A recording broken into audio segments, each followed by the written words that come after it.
Hello my dear students, I am Nandram Faujdar. Welcome to my YouTube channel English mirror. आज की इस video में हम 12th क्लास की कंपलसरी इंग्लिश के चैप्टर डेड मैन्स पाथ के बारे में जानेंगे. उसके मोस्ट इम्पॉर्टेंट क्वेश्चंस के बारे में जानेंगे. पहला question, why was Obi given the responsibility of the Dume central school. Obi को ड्यूम सेंट्रल स्कूल की जिम्मेदारी क्यों दी गई?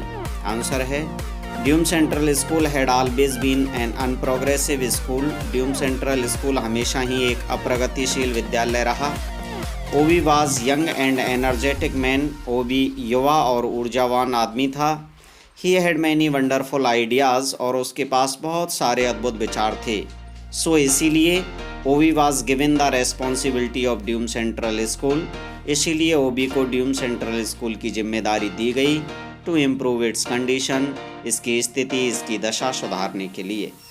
Second question, what were the two aims set by Obi for the betterment of the school. What were the two aims, वो दो लक्ष्य क्या थे जो सेट बाय ओबी, ओबी के द्वारा रखे गए for the betterment of the school, school की भलाई के लिए, स्कूल के उत्थान के लिए. आंसर है insisting upon a high standard of teaching. शिक्षण के उच्च स्तर पर जोर दिया जाना. And changing the school compound into a place of beauty. और विद्यालय परिसर को एक सुंदरता वाले स्थान में परिवर्तित किया जाना. बर टू एम्स, ये दो लक्ष्य थे जो सेट बाई ओबी, ओबी के द्वारा रखे गए for the betterment of the school, school की भलाई के लिए, स्कूल के उत्थान के लिए. Question number third, what did the priest of Ani tell Obi about the path. Ani गांव के पादरी ने ओबी को रास्ते के बारे में क्या बताया? आंसर है द प्रीस्ट ऑफ एनी गांव के पादरी ने टोल्ड ओबी, ओबी को बताया अबाउट द पाथ, रास्ते के बारे में, दैट कि this path was here before you were born. तुम पैदा हुए उससे पहले भी ये रास्ता यहीं था. And before your father was born, और तुम्हारे पिता पैदा हुए उससे पहले भी ये रास्ता यहीं था. The whole life of that village depended on it. और उस गांव का पूरा जीवन इसी रास्ते पे निर्भर करता था. Question number fourth, what did the diviner suggest at the death of a young woman. एक युवा महिला की मृत्यु पर भविष्यवक्ता ने क्या सुझाव दिया? आंसर देखें. At the death of a young woman, एक युवा महिला की मृत्यु पर द डिवाइनर सजेस्टेड, भविष्यवक्ता ने सुझाव दिया फॉर अ हैवी सेक्रीफाइस, भारी बलिदान करने के लिए, to pacify ancestors insulted by the fence, बाड़ लगाकर अपमानित किए गए पूर्वजों को शांत करने के लिए. पैसिफाई में होता है शांत करना, एंसेस्टर्स पूर्वज. तो बाड़ लगा करके अपमानित किए गए पूर्वजों को शांत करने के लिए भारी बलिदान देने का सुझाव दिया. He advised to tear out the hedges. उसने झाड़ियों को उखाड़ देने के लिए, तोड़ देने के लिए सुझाव दिया. To trample the flowers, पुष्पों को कुचल देने का सुझाव दिया. And to pull down one of the school buildings, और विद्यालय भवनों में से एक भवन को गिरा देने का परामर्श दिया. Question number fifth, describe the report prepared by the white supervisor. Describe the report, प्रतिवेदन का वर्णन करो जो prepared by the white supervisor, गौर वर्ण के निरीक्षणकर्ता के द्वारा तैयार किया गया था. आंसर है the white supervisor prepared a नेस्टी report.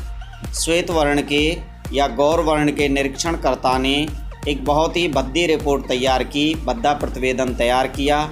On the state of the premises, विद्यालय परिसर की दशा, विद्यालय परिसर की स्थिति को लेकर के. But more serious report was prepared on the tribal war. लेकिन उससे भी गंभीर रिपोर्ट उस जनजातीय झगड़े के ऊपर तैयार की गई, which developed between school and the village, जो विद्यालय और गांव के बीच में विकसित हो गया था. ही रिपोर्टेड दैट, उसने सूचना दी कि दिस सिचुएशन वाज एरोज्ड या फिर produced by the misguided zeal of the new headmaster, कि यह स्थिति नए प्रधानाध्यापक के विभ्रांत जोश की वजह से पैदा हुई. Question number six, why was the path important for the villagers. रास्ता गांव वालों के लिए महत्वपूर्ण क्यों था? आंसर देखें। The path was very important for the villagers. रास्ता गांव वालों के लिए बहुत ही महत्वपूर्ण था। बिकॉज क्योंकि the whole life of the village, क्योंकि उस गांव का पूरा जीवन डिपेंडेड ऑन इट, इसी रास्ते पे निर्भर करता था। Their dead relatives departed by it, उनके जो मृत सगे संबंधी थे वो इसी रास्ते से जाते थे। And their ancestors visited them by it, उनके पूर्वज इसी रास्ते से उनके यहाँ भ्रमण करने आते थे। मोर ओवर, और इससे भी अधिक, it was the path of children, ये उन बच्चों का रास्ता था जिन बच्चों को coming in to be born, अभी जन्म लेने के लिए आना था। अब हमें लॉन्ग आंसर टाइप क्वेश्चन देखते हैं। देखिए long answer type question number first. Describe the condition of the Dume central school before and after Michael Obi. Michael Obi से पहले ड्यूम सेंट्रल स्कूल की स्थिति का और माइकल ओवी के बाद ड्यूम सेंट्रल स्कूल की स्थिति का वर्णन करें। आंसर देखें। बिफोर माइकल ओवी से पहले the condition of Dume central school was unprogressive, Dume central school की स्थिति अप्रगतिशील थी। It was backward in every sense of word, कहने के हर अर्थ में ये पिछड़ा हुआ था। When Obi had joined it, और ओबी ने जब इसको ज्वाइन किया, अर्थात जब ओबी को वहाँ नियुक्ति मिली एज अ हेड मास्टर, एक प्रधानाध्यापक के रूप में, तो he improve the standard of teaching, उसने शिक्षण के स्तर को सुधारा। And change the school compound into a place of beauty, विद्यालय परिसर को सुंदरता वाले स्थान में परिवर्तित किया। फॉर दिस रीजन, और इस कारण से, या फॉर दिस पर्पज, और इस उद्देश्य से, he put his whole life into work, उसने अपना पूरा जीवन कार्य करने में लगा दिया। हिज वाइफ नैन्सी, उसकी पत्नी नैन्सी ने आल्सो भी डिड हर बेस्ट, अपना सर्वोत्तम प्रयास किया। For the betterment of the school, इस विद्यालय के उत्थान के लिए। They planted hibiscus and almond as hedges, इन्होंने गुड़हल और चमकीले लाल पीले फूलों वाली झाड़ियाँ लगाईं। अराउंड द स्कूल कंपाउंड, विद्यालय परिसर के चारों ओर।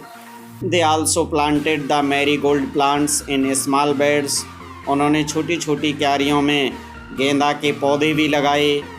The brilliant red and yellow flowers, और चमकीले लाल व पीले पुष्प स्टूड आउट या marked out the school compound from the rank of neighbourhood bushes, पास में खड़ी हुई झाड़ियों से बिल्कुल अलग ही दिखाते थे। जो चमकीले लाल पीले पुष्प थे वो विद्यालय परिसर को पास में खड़ी हुई झाड़ियों से बिल्कुल अलग ही दिखाते थे। अगला क्वेश्चन देखें। Why were the school building and the hedges ruined, school का भवन और झाड़ियों को क्यों नष्ट कर दिया गया, क्यों बर्बाद कर दिया गया। आंसर है when Michael Obi was appointed headmaster of Dume central school, जब माइकल ओबी को ड्यूम सेंट्रल स्कूल का प्रधानाध्यापक नियुक्त किया गया तो ही सा दैट, उसने देखा कि the school was backward in every sense of the word, school कहने के हर अर्थ में पिछड़ा हुआ था। And the people of that village, और उस गांव के लोग वर ऑर्थोडॉक्स रूढ़िवादी थे। ही सा दैट, उसने देखा कि there was a path across the school compound, कि विद्यालय परिसर के आर पार एक रास्ता था। Obi close the path with fence, Obi ने बाड़ लगा करके या कांटेदार तार लगा करके उस रास्ते को बंद कर दिया। 3 days लेटर, और 3 दिन के बाद, village priest came to meet the headmaster, गांव का पादरी प्रधानाध्यापक से मिलने के लिए आया। And said to reopen the path, और उस रास्ते को पुनः खोल देने के लिए कहा। लेकिन ओवी was firm in his resolve, लेकिन ओवी अपने संकल्प को लेकर के दृढ़ निश्चयी था। सो इसीलिए he refuse to reopen the path, उसने रास्ते को पुनः खोलने से मना कर दिया। 2 days लेटर, और 2 दिन के बाद, a young woman in the village died in child birth, एक युवा महिला गांव में बच्चे को जन्म देते समय मर गई।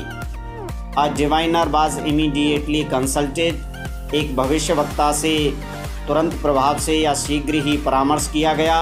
and he prescribed heavy sacrifice to pacify ancestors insulted by the fence। और उस भविष्यवक्ता ने एक भारी बलिदान करने के लिए नियत किया या निर्धारित किया या बताया, to pacify ancestors insulted by the fence, बाड़ लगाकर अपमानित किए गए पूर्वजों को शांत करने के लिए। सो इसीलिए villagers went there at night, इसलिए गांव वाले वहां रात में गए, एंड और ruined the school building and hedges, और विद्यालय भवन व झाड़ियों को नष्ट कर दिया, तहस नहस कर दिया। Look into the next and last question. अगले और अंतिम प्रश्न को देखें। ड्राई कैरेक्टर स्केच ऑफ ओवी, ओवी का चरित्र चित्रण कीजिए। आंसर है माइकल ओवी is the central character of the story. Michael ओवी इस कहानी का केंद्रीय पात्र है, मुख्य पात्र है। ही इज़ एनर्जेटिक, वो ऊर्जावान है, यंग युवा है, क्रिएटिव थिंकर रचनात्मक सोच वाला है, एंड ओवर कॉन्फिडेंट हेडमास्टर और अति विश्वासी प्रधानाध्यापक है। Who wants to bring some positive changes, जो कुछ सकारात्मक परिवर्तन लाना चाहता है, in the backward condition of the school and the villagers, पिछड़े हुए विद्यालय और गांव वालों की स्थिति में। The education department has faith in him, शिक्षा विभाग उसमें विश्वास रखता है, उस पर विश्वास करता है।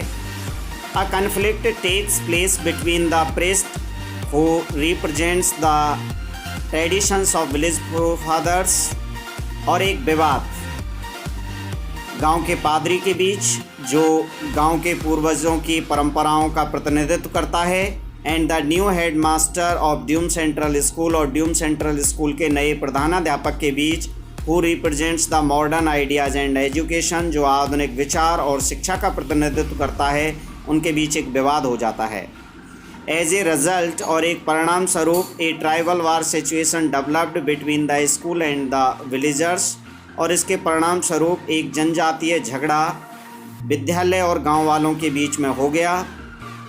हिज हार्ड वर्क, उसका कठिन परिश्रम, क्रिएटिव थिंकिंग रचनात्मक सोच, and the new ways of working, और कार्य करने के नए नए तरीके, कुड नॉट ब्रिंग चेंजेस, परिवर्तन नहीं ला सके, in the mentality of the illiterate and conventional villagers, और अनपढ़ व रूढ़िवादी गांव वालों की मानसिकता में उनके ये सभी अच्छे अच्छे विचार, उनकी ये सोच परिवर्तन नहीं ला सकी। Thank you. Thanks for watching the video. If you like the video, please hit the like button. Do subscribe my channel and share the video so other can learn. Thank you.